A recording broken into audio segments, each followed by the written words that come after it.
ጽጌኪ ክርስቶስ መድኃኔ ዓለም ኮነ ደመ ጽጌኪ ክርስቶስ።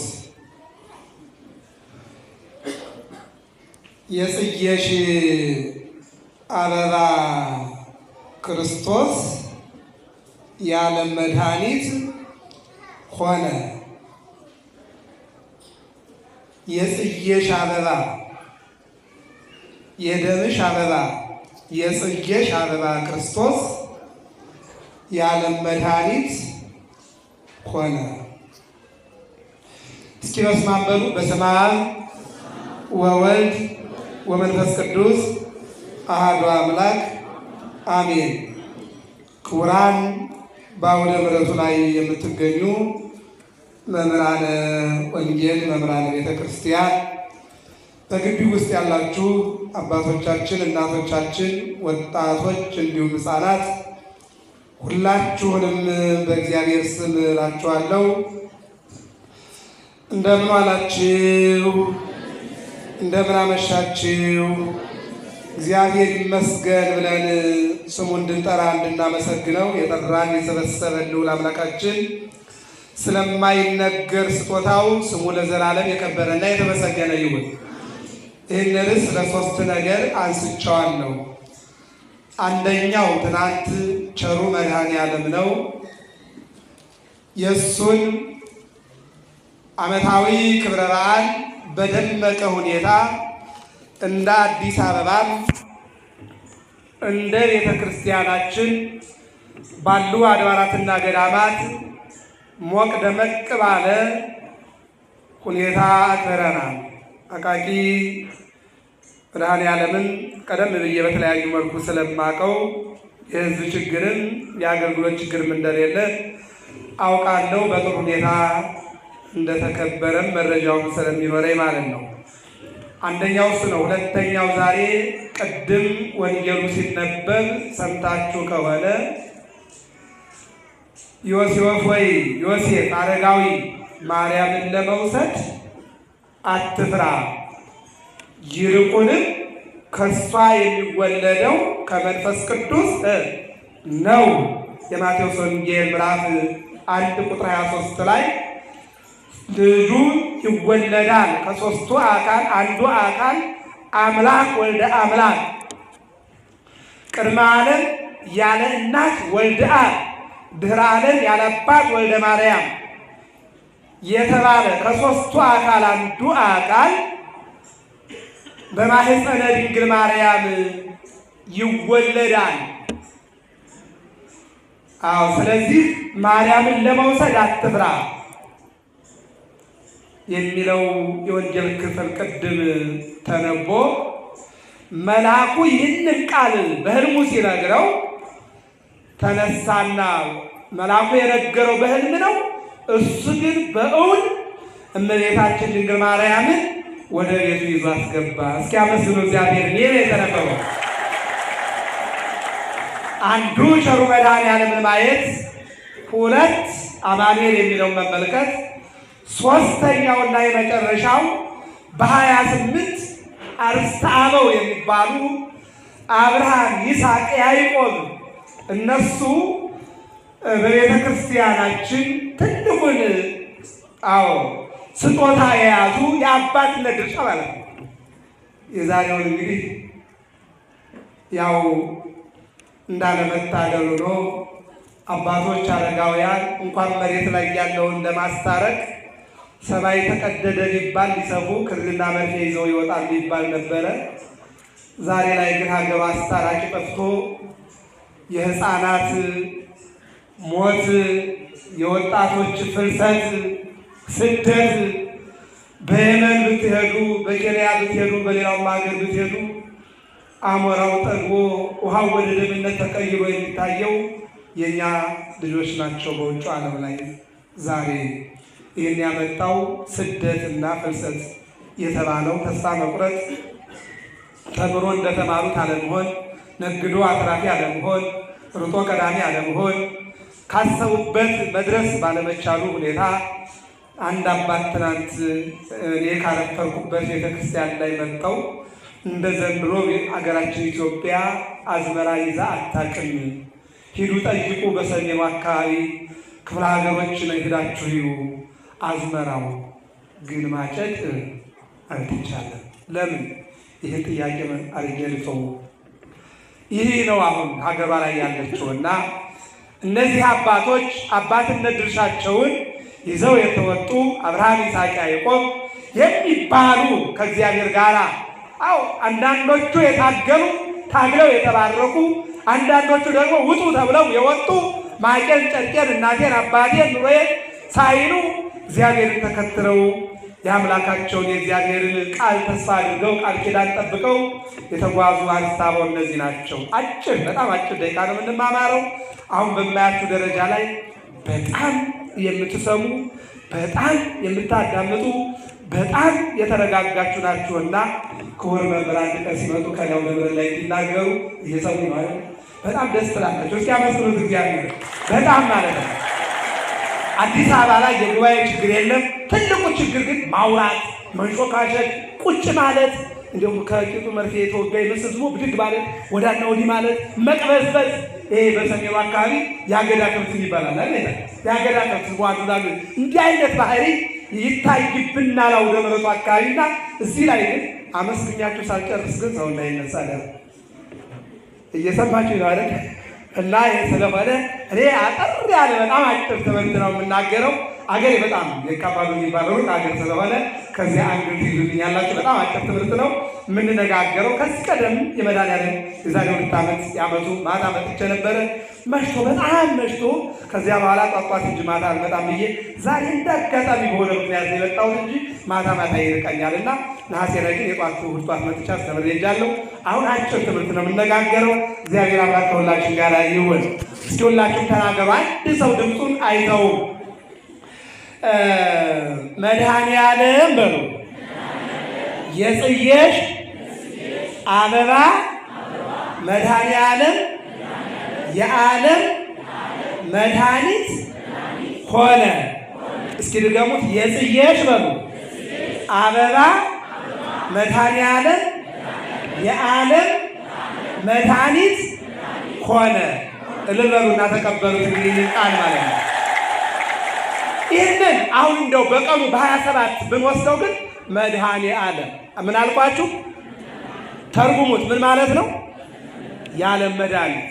አሁን የተነሳሁት ግን ሰቆቃወ ድንግልና ማኅሌተ ጽጌን የደረሰልን አባ ጽጌ ድንግል የተባለ ታላቅ አባት ከመስከረም 26 እስከ ኅዳር 5 ድረስ የሚነገር ቃለ እግዚአብሔር ዓመት እስከ ዓመት ይነገራል። ማኅሌተ በተቆበት ቀን ሁሉ ዚቁ ድጓው ጾመ ድጓው ይሰራዋል። ጽጌውንም ማኅሌተ ጽጌውንም ሰቆቃውንም። ነገር ግን በልዩ ሁኔታ ደግሞ ከመስከረም 26 እስከ ኅዳር 5 40 ቀን። ስንት ቀን አልኳችሁ? 40 ቀን። ይህን ቀን በጥሩ ሁኔታ እንደውም እናንተ በ3 አይነት መልኩ ታቀርቡታላችሁ። አንደኛው ከሊቃውንቱ ጋራ እሑድ እሑድ ማየት ቁማችሁ አድምቃችሁ ጽጌ ጻዕዳ ወቀይ እንዘ ተሐቅፊኪ ወደ ሕፃንኪ ልጅሽን ታቅፈሽ ምን አይነት ቀይና ነጭ የሆነውን ቀይ በትስብእቱ ጻዕዳ በመለኮቱ ኢሳይያስ መኑ ውእቱ ዝንቱ ቀይሃ አልባስ ዘእምባጦ ከክርስቶስ መወለድ አስቀድሞ በትንቢት ቤተልሔም ላይ ሲወለድ ከድንግል ማርያም ቀይ የተባለ ከሥጋዋ ሥጋ ከነፍሷ ነፍስ ዘእምባጦር ያለው ደግሞ የድንግል ማርያምን ሥጋ። ይህን ደግሞ ቅዱስ ያሬድ ዝማሬ በተባለው ድርሰቱ ወበውእቱ ሥጋ ተሳተፈ ምስለ ወልድከ ወኮነ አሐደ ሥጋ ይላል። ከድንግል ማርያም በወሰድከው ሥጋ ሰው አምላክ ሆኗል፣ አምላክ ሰው ሆኗል። የኛ ቀይነት የኛ ሰውነት ካንተ የተወሰደ ነው አለ። ወስኑሰ ለያዕቆብ ይእቲ ሥጋ እንተነሣ መድኅን እማርያም አርያም አርያም ስንል ሰማይ ነው። እማርያም ስንል ከድንግል ማርያም ማለት ማርያም ካልን ግን ከሰማይ ማለት ነው። ነገር ግን ከሰማይ የተወለደ ወይም የተወሰደ ሥጋ የለም። ሥጋ የተወሰደ ከማን ነው? ከድንግል ማርያም ነው። መለኮት ከሥጋዋ ሥጋ ከነፍሷ ነፍስ አዎ እነሆ መጋቢት 29 ቀን ሲዋሃድና የቃልን ሥጋ የቃልን ባህሪ እነሆ ለሥጋ የሥጋን ባህሪ ለቃል አድርጎ ትስብእት ወይም ደግሞ መዋሃድ ተዋህዶ የተባለው ስጦታ ማለት ነው። በማህፀኗ ሲሆንና ሲደረግ የኛ ሃይማኖት ኦርቶዶክስ ተዋህዶ ቀጥ ያለ ሃይማኖት ማለት ነው። ምን ያለ አዎ ቀጥ ያለ ማለት ነው።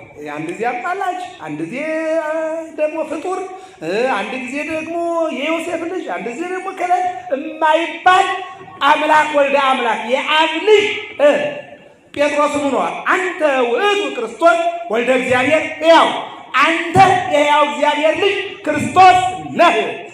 አዎ ይህንን ነው የሚናገረው ማለት ነው። ስለዚህ ቀይና ነጭ ሲል ነጭ ያው እንግዲህ ባህሪውን ነው። ቀይ ሲል ደግሞ ከድንግል ማርያም መወለዱን ነውና በዚህ በወርኃ ጽጌ የሚነገረው ቃለ እግዚአብሔር አብራችሁ ሌሊት ይህንን አበባ እየተቀበላችሁ ስታገለግሉ ታድራችሁ። አንደኛ ነው። ሁለተኛው ደግሞ ይሄ በጎ ፈቃድ ወይም ደግሞ የፈቃድ ጾም የሚባለው ደግሞ ወጣቶቹም አረጋውያን ትጾማላችሁ። በፈቃድ ማለት ነው። ጳጉሜን 5ቷን ዕለተ ምጽአትን አስባችሁ ጽጌን ደግሞ የድንግል ማርያም መከራዋን አስባችሁ ትጾማላችሁ። ሁለተኛ ነው። ሶስተኛው ደግሞ ቁመው ላደሩ ሊቃውንት ትዘክራላችሁ። ይሄ ማለት 40ው ቀን ነው ማለት ነው። 40ው ቀን ክርስቲያኖች ኦርቶዶክሳውያን የእግዚአብሔር ልጆች በዚህ አይነት መልኩ ይጠቀማሉ ትጠቀማላችሁና በዚህ አይነት መልኩ እንድታልፉ አምላካችን እግዚአብሔር ይርዳችሁ። አሜን በሉ። አሁን እንግዲህ ወዳለሁበት ስመጣ መጀመሪያ ላይ አንዳንድ ነገሮችን ላሳያችሁ። እዚህ ወንጌል ላይ ከብሉይ ኪዳንም ከአዲስ ኪዳንም አጠር አድርጌ ላሳያችሁና ወደ መጣሁበት እመለሳለሁ። መጀመሪያ ግን ወንጌሉን ላስቀድመው ማለት ነው። ማኅሌተ ጽጌው ከ80 አሐዱ እነዚህ በቤተ ክርስቲያናችን አስተምሮ 65ቱ ይሄ ዓለም አቀፍ መጽሐፍ ቅዱስ ይባላል። 80 አሐዱ ግን ሰዎች የኛ የኦርቶዶክስ አድርገውታል። ነገር ግን ዓለም አቀፍ ነው። 65ቱ 15ቱ ከሌሉ 66ቱ 15ቱ ከሌሉ ወደሮ ነው የሚሆነው። ለምሳሌ አሁን ቅድም አባቶቻችን ሲያነቡ የኢየሱስ ክርስቶስ ልደት እንዲህ ነበረ አሉ። እናቱ በመንፈስ ቅዱስ ጸንሳ ተገኘች። ዮሴፍ ግን ሊገልጣት ባለመፈለጉና ባለመውደዱ የእግዚአብሔር መልአክ ቅዱስ ገብርኤል በሕልሙ ታየው። ከሷ የሚጸነሰው የሚወለደው ከመንፈስ ቅዱስ ነውና እሷን ለመውሰድ አትፍራ አለው ይልና መጽሐፍ ቅዱስ 66ቱ ድንግል ማርያምን የሚያውቃት በ15 ዓመቷ አለቀ። አሁን 80 አሐዱን አንቀበልም ካሉ ድንግል ማርያምን የሚያውቋት በ15 ዓመቷ ነው ማለት ነው። አባቷን አያውቁም ማለት ነው። አያውቁም ማለት ነው። እናት አባቷን እኔ አንዳንድ ጊዜ እንዴት ሞተች፣ እንዴት አረገች፣ እንዴት ተነሳች እያሉ ሲያወሩ ትሰማላችሁ። ልደቷን ያላወቁ እድገቷን ያላወቁ በ15 ዓመት በጎደሎ ገብተው እንዴት ሙሉ አገልግሎት ሊኖራቸው ይችላል? እየሰማችሁ ነው አይደል? ሲጠይቋችሁ እንዴት ተነሳች እንደ ልጇ። አሁን እዚያ ተንስ እግዚኦ ውስተ ዕረፍትከ አንተ ወታቦተ መቅደስከ ይህ ሁሉ ከዚያ በኋላ የሚመጣ ነገር ነው። መጀመሪያ አንተ ተነስ፣ ከዚያ ቀጥሎ ደግሞ እሷ ትነሳለች። ልበ አምላክ ዳዊት አስቀድሞ ተናግሯል። እንደገና ሰሎሞን ተንሲ ወኒ ቅርብተ እግዚአብሔር ዘበእንቲአኪ ተረገደ ወይ እነሆ ተነሺ እያለ እሱም ተናግሯል። ስለ 3 ነገር ማለት ነው። ዋናው ትልቁ ነገር ግን በ80 አሐዱ መጻሕፍት ውስጥ ማኅሌተ ጽጌው ያው ካሉት መጻሕፍት ጋር አብሮ ተያይዞ የመጣ ስለሆነ መጽሐፍ ቅዱሱ ላይ እዚህ ኦሪት ዘፍጥረት ላይ እንዲህ የሚል ነገር አለ። መድኃኒትህን እኔ እሰጥሃለሁኝ ብሎ ለያዕቆብ ሲናገር ዳዊት ደግሞ በመዝሙሩ ላይ እንዲህ አለ። ዘአዘዝከ መድኃኒቶ ለያዕቆብ መድኃኒት ያዘዝክለት አንተ ነህ። አለና ሙሴ በኦሪቱ በሕጉ የጻፈውን እንደገና ቅዱስ ዳዊት ደግሞ ስለ ያዕቆብ ተናገረ። ይህን አለና ወደ አዲስ ኪዳን ስንመጣ ደግሞ እነሆ ይሄ አሁን ቅድም የተነበበው የዘር ሐረግ የአበው ሐረግ ማለት ነው፣ የዘር ሐረግ ነው። እዚያ ላይ ምን ይላል? ዳዊት ሰሎሞንን፣ ከሰሎሞን ያዕቆብ እያለ የእመቤታችንን የዘር ሐረግ ያመጣል። አሁን በተነሳንበት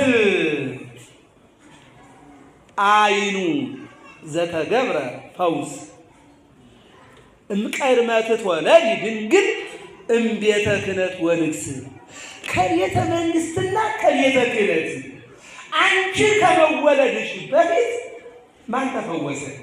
ማን ዳነ? እስኪ ተናገሩ። ማን ተፈወሰ በሉ፣ ማን ዳነ በሉ። አያችሁ፣ ይህን አለ። ማን ተፈወሰ አለ፣ ማን ዳነ? አንቺ ከመወለድሽ በፊት አለ። ጥያቄ ነው የሚጠይቀው አባት ይሄ አይኑ ዘተገብረ ፈውስ መቼ?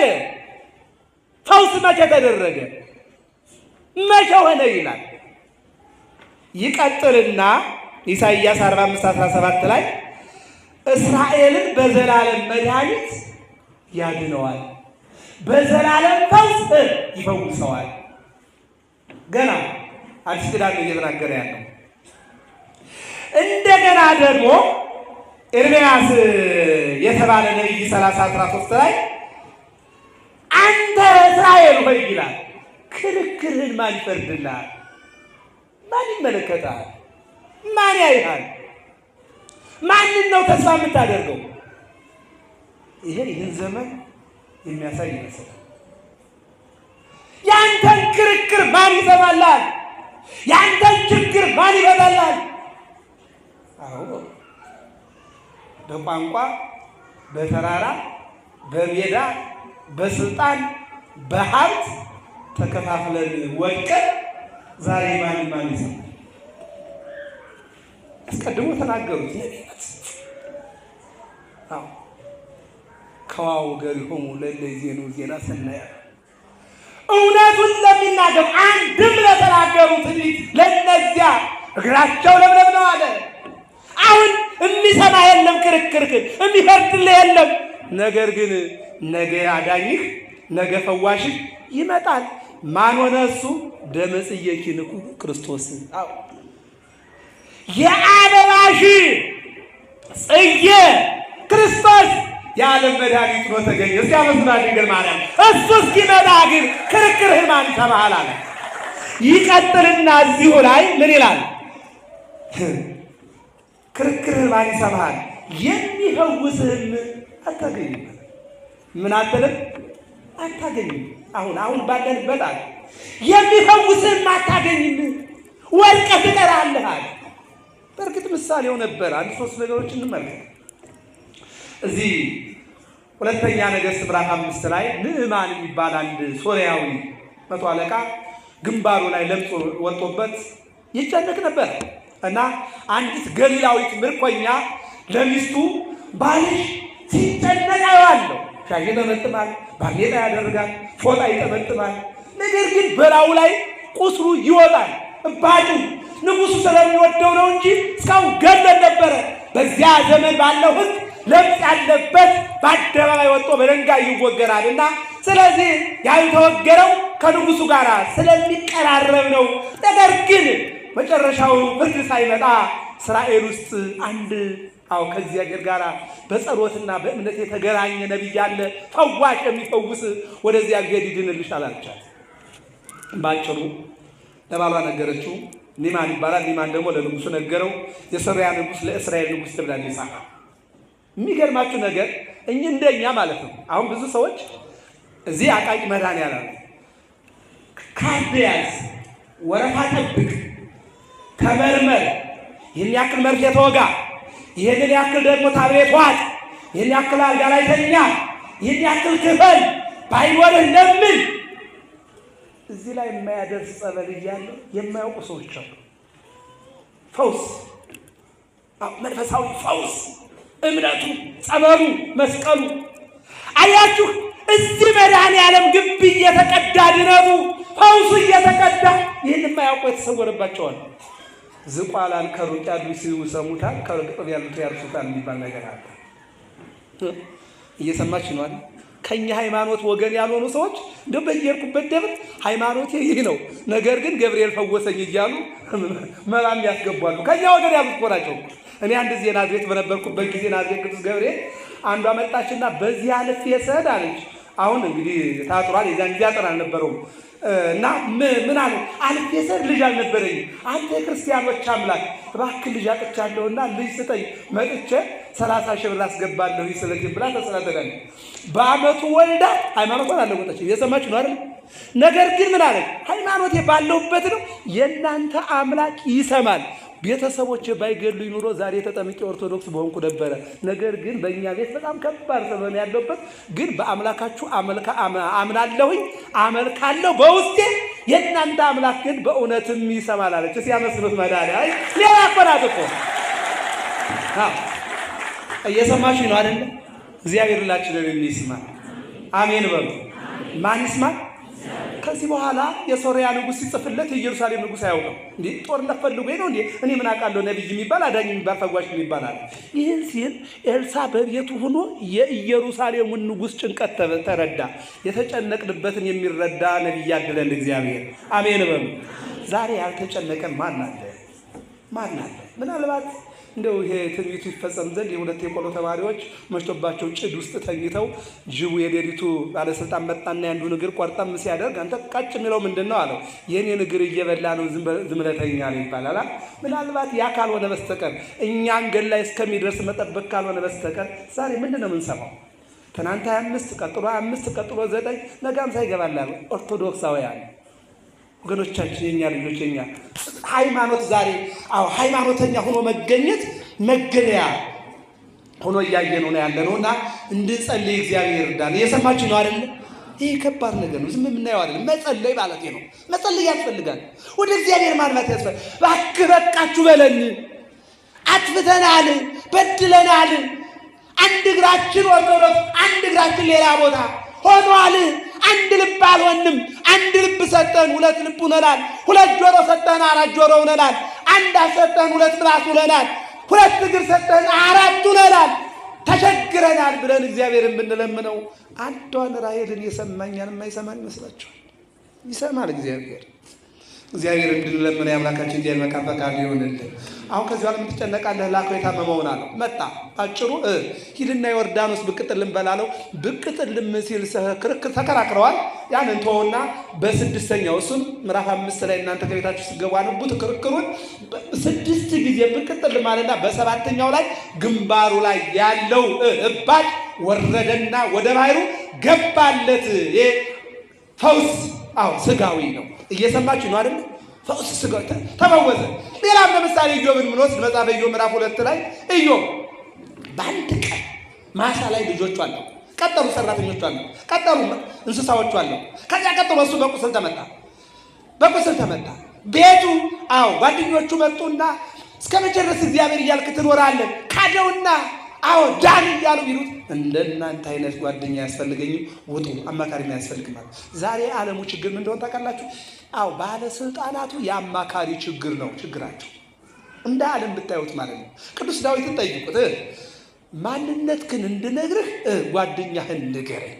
ከክፉ ሰው ጋር እየዋልክ መልካም አትሁን። የአማካሪ ችግር ዓለምን ተመልከቷት። ዛሬ ዓለም አንድ መንደር እዚህ ሞባይል ውስጥ ነው ያለችው። ሞቱንም ትንሣኤውንም የማይበንቱንም ማህበራዊ ሚዲያውንም እንደገና የኑሮ ውድነት ሁሉንም በአንድ ቀን ነው እንግዲህ እናየዋለን። እጃችን መዳፋችን ላይ ባለው ነገር ላይ ሁሉን እናየዋለን። የምናየው ግን ይሄን። ስለዚህ እንድናስተውልላችንንም እግዚአብሔር ይርዳን። መጨረሻ ላይ ግን ሚስቱ መጣችበት። ካደውና ሙት ስትለው አንቺ ከሰነፎች ሴቶች አንዷ ሰነፍ አንቺ ነሽ፣ ዞር በይልኝ አላት። እንደውም ሰይጣን ንጉሥ ተመስሎ ያንን ትላም ያንን ቁስላም ያንን በሽተኛ ታየውና እኔ ንጉሥ ነኝ ንግሥት ላድርግሽ ብሎ አታለላት ሰይጣን ይላል። እየሰማችሁ ነው አይደል? አታለላትና በኋላ ልሄድ ነው ስትለው እዚህ አንገቱ ላይ አዎ የተሰጠው ጸጋ ነበረ። ይህን ያዥ፣ መንፈስ ቅዱስ ከሆነ ይቀርብሻል፣ ሰይጣን ከሆነ ይርቅሻል።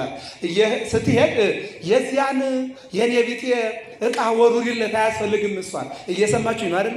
እሷ እዚያ ላይ ምንድን ነበረ ግን የእግዚአብሔር ኃይል ነበር። አያችሁ አሁን እኔ የባይታዊ ስብከት ሰብኬ ማታባቸውን አሳዩኝ አላችሁ፣ ግን ግማሹ ማለት ነው። እየሰማችሁ ነው አይደል? ምንድነው ሲባል አንዳንዱ አላርጂክ ነው ቢል ነው። አላርጂክ ባዶ ነው። ባዶነት አላርጂክ ነው። ማተብ ከሌለህ አላርጂክ እሱ ነው። ማተቡ ሳይሆን ያንተ አይምሮ ነው አላርጂክ ይሆን። አንዳንዶቹ ደግሞ ሻወር ወስጄ ስወጣ ረሳሁት ይላል። ከሻወር ጋር የተገናኘ ከሆነ ማተብ አይደለም ጌጥ ነው ማለት ነው። እየሰማችሁ ነው አይደል? አለቀ። አንዳንዶቹ ደግሞ ይላሉ ወርቁ ያሰርኩት ወርቅ ማተብ ነው ይላሉ። ወርቅ መቼም ቢሆን መቼ ማተብ አይሆንም። ብር መቼም ቢሆን መቼ አንገት ላይ አድርገው 15 አድርገህ ስትፈልግ እሱ ግን ማተብ ሊሆን አይችልም። እና እንዲህ አይነት ስንፈት አለ በእኛ ላይ ማለት ነው። ይገርመኛል። የተሰጠንን ጸጋ ትተነው ሌላ ጸጋ ህይወታችን ላይ እናያለን። ከዚህ በኋላ ሄደችና ወደፊቱ ስትቀርብ እሱ እንዳይጠለሽለት ያለ ይህንም ማልጥ ነው ማለት ቅድም ጥራው መሄዷ ስህተት ሆኖ የሰጣትን አለመጣል ግን ትልቅ ምንድን ነው? እምነት ነው። አያችሁ ትልቅ ይህን እንዳት የትዳራችን ምልክት ነው። አሁን በእኛ ዘመን ሌላው ሌላ ሲፈልግ ቀለበቱን ልቅ ያደርግና ወደ ላጤ ነው ይላል። ሴቷም ደግሞ ምን ትላለች? ቀለበቷን ልቅ አድርጋ በቦርሳ ታደርግና ወደ ላጤ ነው። ይሄ እምነት መጣል ነው። የኢዮብ ሚስት ጥላ ሆነች እንጂ የትዳር ምልክቷን አልጣለችው። አሳጂው ይሄ አንቺና እኔ የምንጠበቅበት የቃል ኪዳን ምልክት ነው አላት። ይዛስተት ጥላሹ ላይ የዚያ ቁስላም የዚያ መናዲ ነው ጣይዋል። አይደለም እዚህ ላይ ቃል ኪዳን አላለች። ከዚህ በኋላ እንደ ጉም ተኖ እንደ ጭስ በኖ ሲጠፋላት ቅዱስ ገብርኤል መጣና አንቺ ደካማ ተመለሽና ኢዮብን በቅርጫት አድርገሽ ተሸክመሽ ውሰጅና ዮርዳኖስ አስገቢው፣ በዚያን ጊዜ ይፈወስልሻል አላት። ወሰደችና ዮርዳኖስ ስትከተው ኢዮብ ተፈወሰ። ክብርና ምስጋና ለመድኃኒዓለም። ተፈወሰ። የሚገርማችሁ ነገር እዚያ በኋላ ኢዮብ ደግሞ ውጣ ስትለው አልወጣም አለ። ምን አለ? እስኪ ንገሩ። አልወጣም። ምን ነው አለች? እኔን ሲበሉ የነበሩ ነፍሳት ኋላ ይያቸዋል። ይህ ያክላለን አልወጣም አለ። በዚህ ጊዜ እግዚአብሔር ደግሞ አዋቂ ነው። እስመ እግዚአብሔር አምላክ ማእምር ውእቱ፣ እግዚአብሔር አዋቂ ስለሆነ የኢዮብን ማንነትና የአብርሃምን ማንነት ለክቶ የሚያውቅ አምላክ ስለሆነ በዚህ ጊዜ ምን አደረገ? እነዚያ ነፍሳት ክንፍ እያወጡ በረሩለት። አሁን እወጣለሁኝ አለና ከውሃው ወጥቶ ወደ ቤቱ ገባ። ከመጀመሪያው የበለጠ ሀብት፣ ከመጀመሪያው የበለጡ ልጆች፣ ሁሉን ነገር እንደገና ኢዮብን ሞላለት። ኢዮብ ሲመሰክር ምን አለ መጨረሻው ላይ? በጆሮዬ ሰምቼ ነበረ፣ አሁን ግን የእግዚአብሔርን ቻይነትና እስከ መጨረሻው ለታገሰውና ላመነው ከመጀመሪያው ይልቅ የመጨረሻውን ያሳምርለታል፣ ከዚያም በላይ ደግሞ የጎደለውን እንደሚሞላለት ሰምቼ ነበርና መከራዬን ሁሉ አሳልፈህ ለዚህ ሁሉ ክብር እንዳበቃኝ አምኛለሁና እግዚአብሔር ሆይ አንተ ተመስገን አለ። ክብርና ምስጋና ለመድኃኒዓለም። ስለዚህ በገል ምናልባት ሰውነትን ላጥብቀው ትችላለህ። ምናልባት ሰውነታችሁ ትፈልጋላችሁ። ነገር ግን ትዕግስት እንዲኖረን እግዚአብሔር ይርዳን። አሜን በሉ። ለዚህ ነው ቤተክርስቲያናችን እምነት እንደ አብርሃም፣ ጽናት እንደ ኢያሱ፣ ትዕግስት እንደ ኢዮብ ብላ ታስተምራለች። ስለዚህ ብሉይ ኪዳን ላይ ብዙ ነበረ፣ ነገር ግን ይበቃዋል። ምን አለ? አይኑ አለ አይኑ መቼ አንቺ በፊት የተፈወሰ ማለት እነዚያም የምንድን ነው? የሥጋ ፈውስ ነው። ያውም ደግሞ ፍጹም አይደለም፣ መልሶ የሚያዝ ነው። ለምሳሌ በአዲስ ኪዳን ስንመለከት አልዓዛርን በ4 ቀኑ እንዲነሳ አደረገው። ከተነሳ በኋላ ኤጲስቆጶስ አድርጎ ሲጠቀምበት አገልጋይ ካደረገው በኋላ ሞተ። እንደገና ደግሞ ትንሣኤ ዘጉባኤ ይጠብቃል ማለት እና በዚያ ውስጥ የተፈወሱ ሰዎች እንደገና ደግሞ የነፍስ ፈውስ ይፈልጉ ነበረ። ዳዊትን ጠይቁት። ዋዲ በተስፋሁ አደረ ሥጋዬ እስመ ይትሐድጋ ውስተ ሲኦል ለነፍስዬ። እነሆ ሥጋዬ በተስፋ ታድራለች፣ ነፍሴን በሲኦል አትተዋትም እያሉ ሁሉም ይናገሩ ጀመር። መጨረሻ ላይ ግን መድኃኔዓለም መጣና ከድንግል ማርያም ተወለደ። ክብርና ምስጋና ለመድኃኔዓለም ይሁን። ይህን ነው የሚነግረን ማለት። ስለዚህ ማኅሌተ ጽጌዋን ጨርሳትና ደናደሩ ልበላችሁ።